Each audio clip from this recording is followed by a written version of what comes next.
ইফতারের পর থেকে তারাবি যদি নামাজ পড়ো তাহলে তারাবি নামাজের পর থেকে ইফতারের আর তারাবির মাঝখানের টাইমটা পড়বা, অ্যান্ড সেহরি পর্যন্ত মাস্ট পড়বা। এখন যে যত বেশি পড়তে পারো তত লাভ। এখন কেউ যদি পড়ার সময় কম রাখো, ভাইয়া এটা কিন্তু যতই ট্যালেন্ট হও যতই মেধাবী পড়ার সময় কমানো যাবে না। এখন তোমার পড়ার সময় সর্বোচ্চ রাখতে হবে। লাস্ট মোমেন্ট চলতেছে, এইটাই তোমার লাস্ট ঈদ, যেই লাস্ট ঈদ ইনশাল্লাহ তুমি হচ্ছে পরিচয় ছাড়া করতেছো। পরের ঈদ থেকে ইনশাল্লাহ তোমার একটা ভালো পরিচয় থাকবে।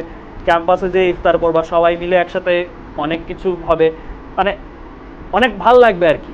আমরা চাই যে তোমরা কেউই ওই জায়গা থেকে বঞ্চিত না হও, মানে সবসময় যেন চাই যে তোমাদের প্রত্যেকে যে পরিশ্রমগুলা, একটু পরিশ্রম কম বেশির কারণে কিন্তু অনেকে পাবেন।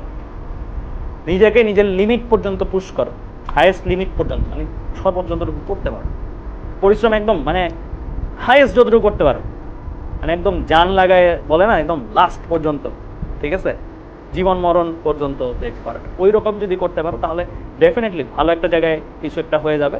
তারপরে তো তুমি আস্তে ধীরে করলা, কোনো প্রবলেম নেই। ইউনিভার্সিটি লাইফেও প্যারা নাই যে তা না, প্যারা আছে, বাট ইউনিভার্সিটি লাইফে তোমার ধরো কি যে একটা পরিচয় হয়ে গেছে, একটা চলে আসছে আর কি, মানে ভিত্তি চলে আসছে। এরপরে তুমি আস্তে ধীরে করলে অনেক সুন্দরভাবেই তোমার লাইফটা যাবে।